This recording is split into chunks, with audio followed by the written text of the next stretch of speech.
Hello, really good evening and welcome to the United Stand. Manchester United won, Young Boys won, Champions League over, we progress, but did we get the excitement we wanted from Manchester United tonight? Did we get the performance that we wanted?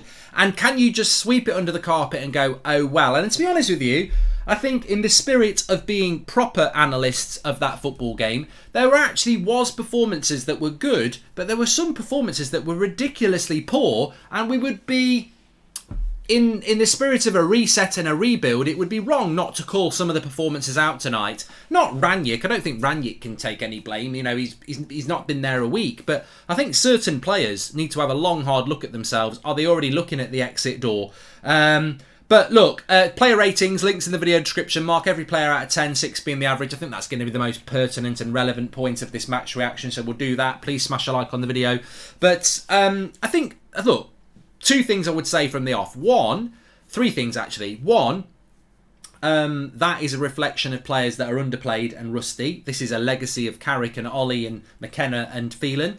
We've seen this for a long time, and these players are just not up to it. They're rusty as well. Like they've just not had any game time. So you can understand it with the Elangas and the Amads because they're coming from the youth setup, but the Matters, the Lingards, the Donny van der Beeks, these sort of players, Matic, they've just not played enough football. The second thing I would say is that it was also a very big indication that we have a very big squad and that some of these players are just not good enough. We've learnt this over the last 3 years, probably the last 6 years. We've got a very big squad, but it's not Chelsea's squad and it's not Man City's squad. We have a lack of depth in that squad. And I'm talking about the senior squad, not the young players. I'm not talking about the Amads and the Elangas. I think they need to go on loan and things like that. But there's a lot of senior pros in that football club who are just not good enough on big wages.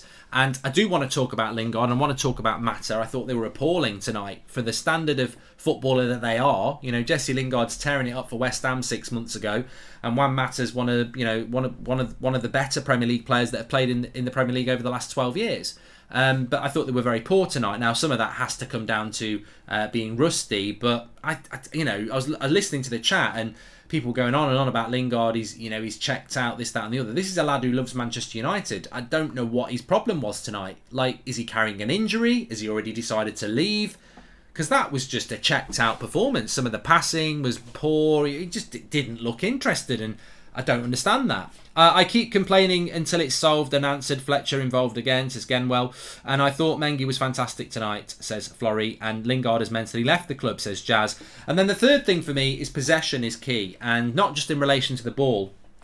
If you look at an Eric Bailly who played well tonight, or a Donny van der Beek who I actually thought did play well, in an underrated way, Donny van der Beek had the most tackles, the most touches and the most passes, and most of the passes he played were forward probing passes as well. You drop that Donny van der Beek and Eric Bailly performance into the Crystal Palace game, I think they're two of the better players on the pitch. You drop them into that game and it's a forgettable performance. And if you are a Scott McTominay or a Fred or a Bruno or a Rashford or a Maguire or a Lindelof, possession is key. They are in the first team. And they can afford to have games where they're not so good because they're in the team. People like Donny and Eric Bailly, whilst some people might have thought they weren't that good tonight, some people might have thought they were good, they weren't good enough to get in the first team on Saturday. And this is the thing. It's so difficult to break into the first team when you're playing with a bunch of players like that tonight who are rusty and, there's no fluidity. I think you could drop Eric Bailly into that first team. We saw it against Chelsea and he's good enough. And I thought he played well tonight. But is he going to play against Norwich? No, he's not. And possession is key. Possession of the shirt is key. Some of those players in the first team, they should be vulnerable. They haven't played well in that shirt all season, really, up until Palace. But they're in possession of the shirt. And it's very difficult for an Eric Bailly to get into that team because I thought he played well tonight, but the rest of the team didn't play well. It was a very forgettable performance. So Eric Bailly's performance, if we win that game 4-0, Eric Bailly, everyone's probably like Eric Bailly's played really well. But because it was quite a crappy performance in the second half, it gets forgotten about. So that's very important as well. Many performances were shocking. I was expecting so much more from some players. I didn't care about the result, but Ranić can't be happy with that, says Jameson. And I think that's something that's important before we go into the player ratings. Because I think, like I say, I think in a game like that, the most important thing to talk about is the player ratings. What did Rangnick learn from that game tactically? Well, look, the way we played against Crystal Palace after one training session was very different to the way those lads played today. We didn't press high up the pitch. I would say that Rangnick probably told them not to. But first half was decent. I thought at times, Matic started the game well. Second half, he fell off. And I think United in the first half, we created more chances. Second half, it was dreadful. We created next to nothing in the second half. It was a very defensive performance in the second half. And realistically, we just couldn't get out of our own half. Tired, probably because some of them are young. The bench really didn't have anything on that was going to make a big change. I mean, look, nice to see Show Retire come on, but, did he make an impact? No, he didn't. Ideally, you would have liked to have been taking Lingard and Mata off for a couple of senior players, but we didn't have that on the bench. And, there's a benefit to that. It's a dead rubber game, and you give them a rest for Saturday. But really, you can only look at that game and say, who came out of that game with any credit in the bank from the manager? And I think realistically, you've got to look at, there wasn't that many that could. I think Matic can still have a part to play in the first team. Donny as well. Eric Bailly, Luke Shaw, Aaron Wan-Bissaka, Jesse Lingard, Nemanja Matic. I think in relation to Ahmad and Alanga, and Mason Greenwood as well. So there's 8 players really that could be looking at first team opportunities. Mason Greenwood on the first half I thought was good. Eric Bailly, as I mentioned, was good all through the game. I thought Luke Shaw was decent in the first half, came off after 60 minutes, so you can't really talk about his second half performance. Donny, I think there is a positive about Donny, which I want to talk about in a moment. Matic faded, Mata was dreadful, Lingard was dreadful, Wan-Bissaka just didn't look right either. So, I think some players did okay, some people didn't. But nobody really, probably apart from Eric Bailly, could go, I played really well, I want to play for the first team. But he won't. As a community, we are proud to see our youngsters get a chance. Class of 92 did not just appear, they were developed. This is how it's done, says Jude. Aaron Wan-Bissaka's days as a first team player over. Delo is a much better option, says our idea. And hard for Donny to shine when he's put in a pass to a player who hasn't got a first touch. Marcus, I think that's a great point as well. I just wanted to say in relation to Donny van der Beek, I thought that he's playing forward passes into people who did nothing with it. I thought his progression from that deep position was decent. But the most positive thing I would say, because I know some people will say, well, Donny was at fault for the goal, which he was. And some people would say, it wasn't as good as you're saying it was. I thought he was one of our better players in a performance that wasn't great. But the most encouraging thing for me for Donny van der Beek was that he played in a position where he can actually compete. Like, if he'd have played where Lingard played, I would have gone, well, he's never going to get in ahead of Sancho or Bruno, is he? But he played in McTominay and Fred's position. And I think he can compete with McTominay and Fred. So, that's the positive. Whatever you thought of Donny's performance, and I thought it was okay. I actually thought it was good, but I don't think it was bad. But at least he played in a position that is McTominay and Fred's position, and Rangnick played him in that position. So there might be something in that. As for Wan-Bissaka, Omar says he's like Hector Bellerin.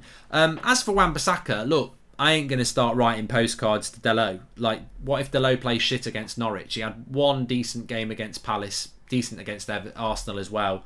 I don't think we need to start pretending that Telles and Delo are the options that are going to be first choice for our fullbacks. They're in possession of it, but what if they have a bad performance at the weekend? We've got to stop overselling players and underselling players. Like, was Wan-Bissaka dreadful tonight? No, he wasn't as bad as certain players. Was he brilliant? No. So let's just see. Competition for places is key. I thought Luke Shaw's delivery on the Greenwood goal was fantastic. I like Bailly, but would him and Varane get bullied together? It would be great to see it. Good mentalities and reading of the game. It could work, says Joe Snow.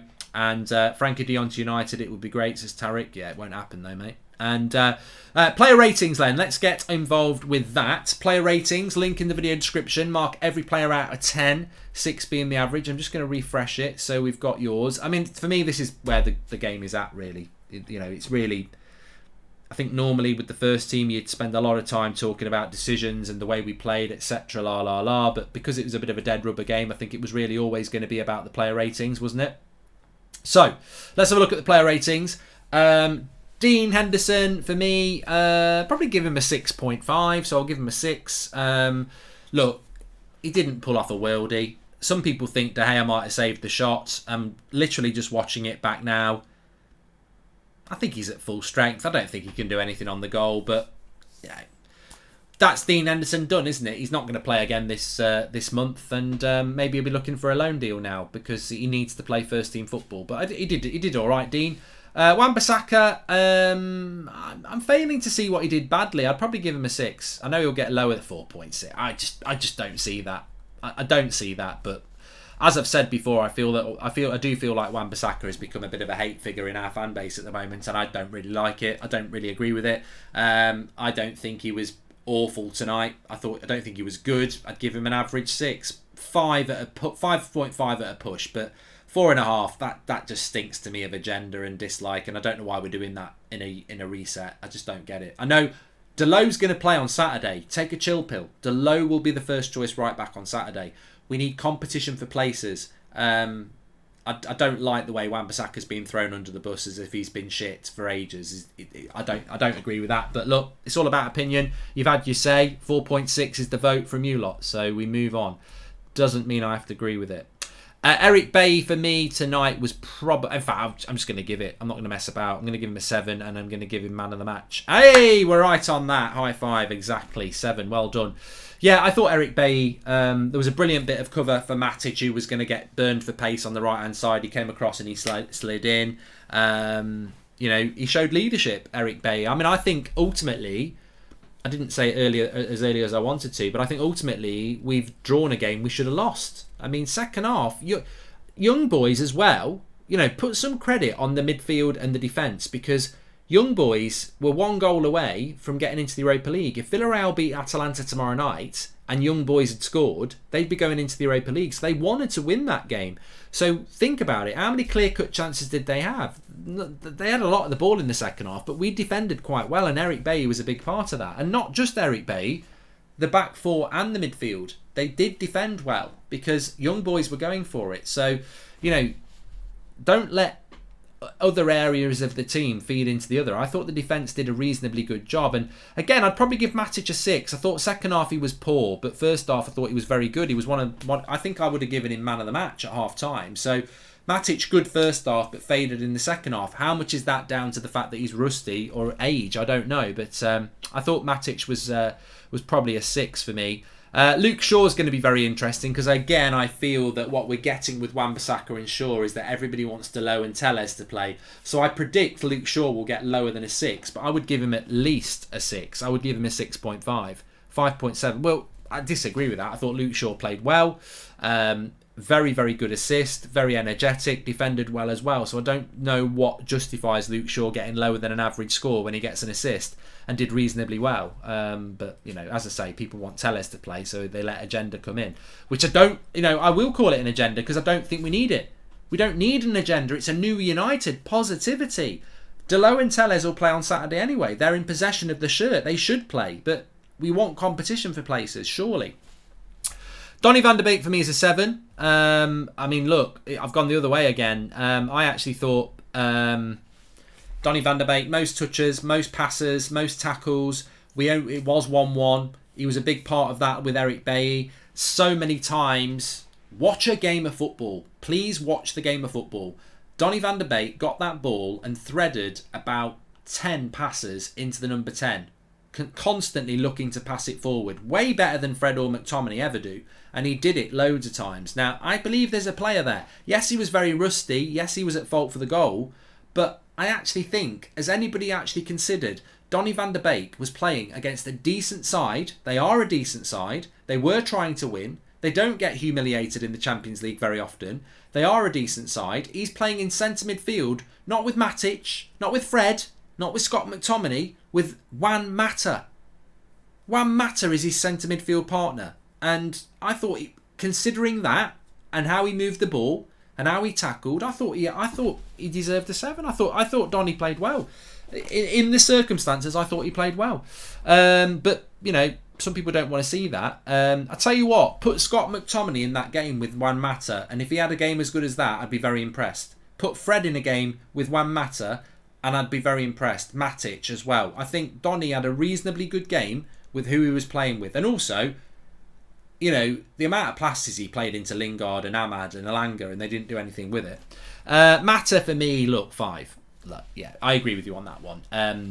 I love Juan Mata. He's full of endeavour, but he's been finished for 3 years, and he's not a centre midfielder. But I think I don't disagree with Rangnick doing it because he's given his whole first team a rest. But yeah, I mean, Mata needs to leave. He should have left in the summer. I blame Ollie for this. Why was Mata even kept at the club? But I'll give him a 5 and we move on.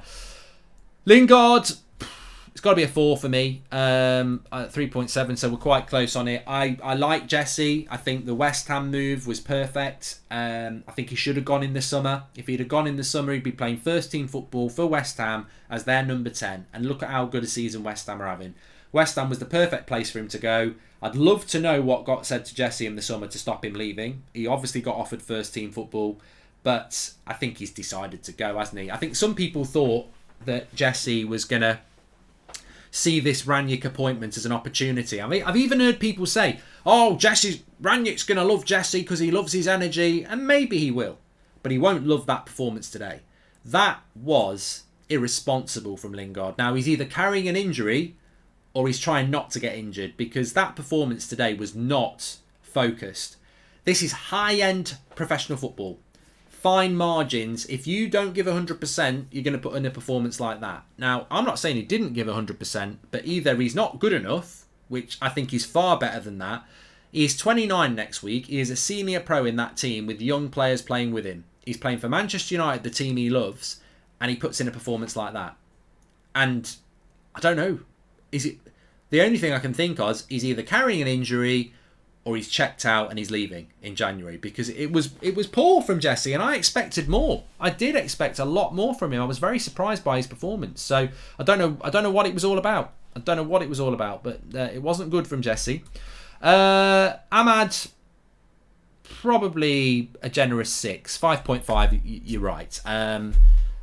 Some good bits, some very rusty bits. I think Ahmad needs to go on loan in January, and I think the great thing about the game today for Rangnick is he probably on Monday morning didn't really know about his wider squad, what he needs to do. I think when he goes to bed tonight, he knows what he needs to do with some of these players. Some of them need to go, some of them need to go on loan, some of them he can work with. And I think this is the whole point of he's only been in the job a week.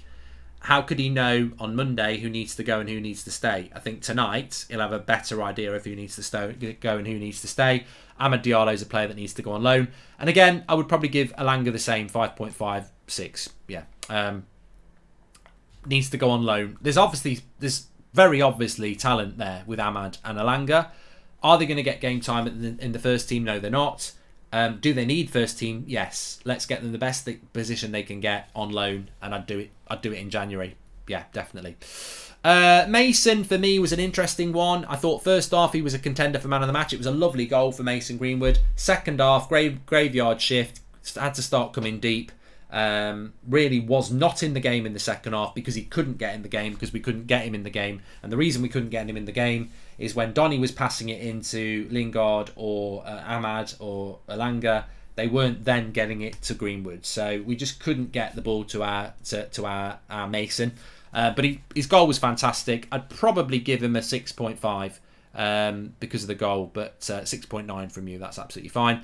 And Mengi was good. I mean, yeah, 6.4, whatever, that's absolutely fine. I thought Mengi came on for a very short period of time and actually was the standout youth player.